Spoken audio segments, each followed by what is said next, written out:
This YouTuber just got arrested and is now facing serious charges after hitting 192 miles an hour on public highways just to, I guess, flex on his subscribers. So naturally, he filmed everything and uploaded himself. So buckle up. Or well, maybe don't, because this guy clearly didn't, because he's on a motorcycle. We got another YouTuber who thought he was starring in his own action movie directed by himself. So Bryce Bennett is the star of this absolute self-report of a video that he's now facing up to a year in jail over. He's a 22-year-old from Connecticut who thought it was a great idea to post videos of himself flying down highways at 192 miles an hour on his own motorcycle. 192 miles an hour, that's not just reckless, that's just straight up main character syndrome. It's teetering on Darwinism. Actually, no, it is Darwinism. That can easily lead to Darwinism. But just like so many other people that we've covered here on this channel, he was his own star witness because he was caught because of his own YouTube videos.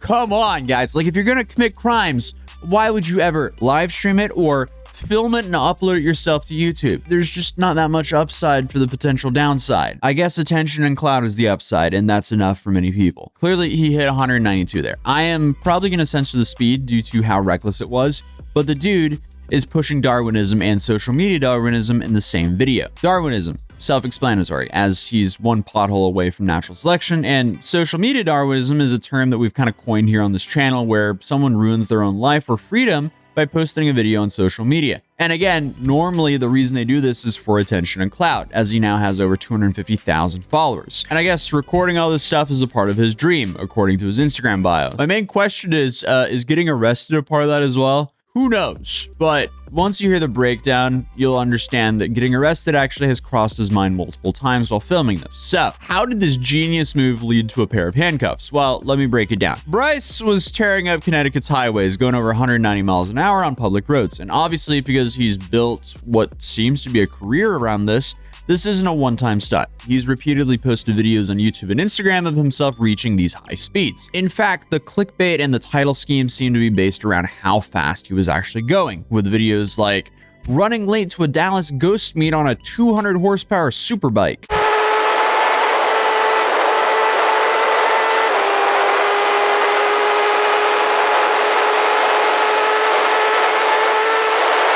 Now, I can obviously sit here and state the obvious of how stupid and reckless this is and how he can injure himself and others with this, but what I'm really stuck on is how stupid Bryce was to record and post this. Now, it does seem that Bryce put a little bit of effort in avoiding the police here, because in the description of each video, it says, "This video is not me and it's filmed in Mexico."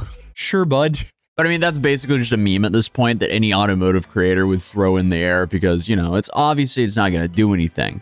So, if we're going to play along, he's claiming that he's, you know, not him in the videos, and he's not even in the US, he's in Mexico. And I guess that would help him avoid American law until you remember the signs that he's passing are in the videos.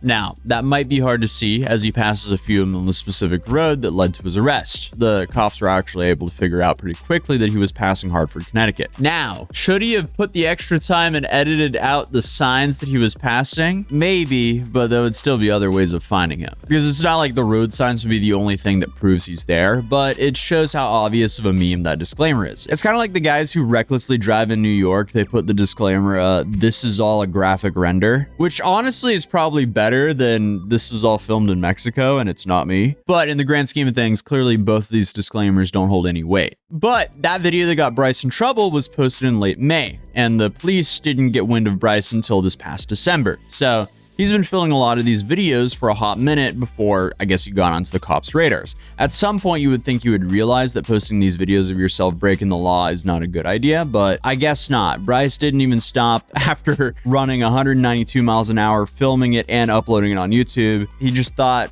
we're just getting started, might as well continue, because 72 videos were posted of him doing some absolute reckless tomfoolery on his motorcycle that could probably get him even more jail time. Dude is honestly just a prime example of survivor bias. And look, social media, it can be a great tool for connecting with your friends and followers, but it's also a great tool for cops to track you down. And naturally, Bryce's extensive social media presence turned out to be his downfall, because investigators were able to track down his identity thanks to those videos, which clearly showed him riding the bike in places like Hartford and Waterbury, because who needs GPS when you have YouTube videos and all the road signs? Also, apparently when the cops got the tip in December, they had to review all 72 of Bryce's videos. And what's crazy about that is they essentially opened Pandora's box when it comes to charges against him, because all the evidence is there. So in theory, US cops could start giving these influencers the Johnny Somali treatment that they're doing out in South Korea, and just like going through the catalog of content that he posts and then just like starting to charge him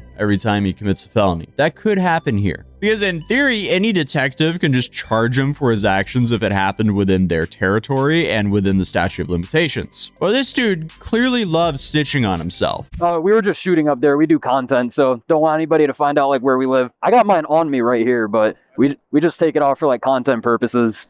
We were about to go do some more content, so. Right. I'm sure that's the only reason the plates were off. So, you have Bryce claiming that these videos aren't him and that they're filmed in Mexico, but the videos we see have US road signs and Bryce saying that he removes the plates to avoid people knowing where he is. So fast forward to April 8th, 2025, the long arm of the law finally catches up to Bryce as they show up to his house and arrest him. And just like that, Bryce is hit with a list of charges, including reckless endangerment, reckless driving, and failure to maintain a lane. They released him on a $5,000 bond, and now he has a court date coming up. He's scheduled to appear in Hartford Court on April 29th, 2025. His first-degree reckless endangerment charge is a Class A misdemeanor, and he could get up to 1 year in jail or $2,000 in fines. And then you have the reckless driving charge, which was like 30 days in jail and like $300 of fines. And then the last one, that's just a driving infraction. So those are just minor fines and no jail time. But overall, he's facing a year in jail and thousands of fines. So let's hope Bryce has learned his lesson here. I wouldn't hold my breath though, but his newest video was at least him on a track. So hey, that's a step in the right direction.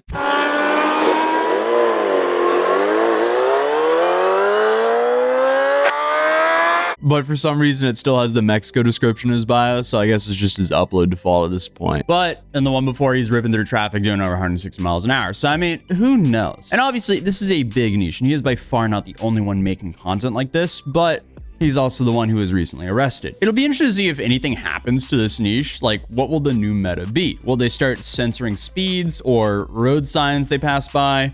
Will bikers remain anonymous? Maybe all of above. I mean, who knows? But either way, the age of snitching on yourself for social media attention is just getting started. And there will be plenty of people that will be arrested because of their social media content in the coming years. I mean, it wasn't even that long ago that we saw Squeeze Benz get arrested, but the channel is still active, so I'm assuming they've just kind of pivoted to having multiple anonymous drivers. Street racing in general isn't really something new, but documenting yourself doing so is fairly new.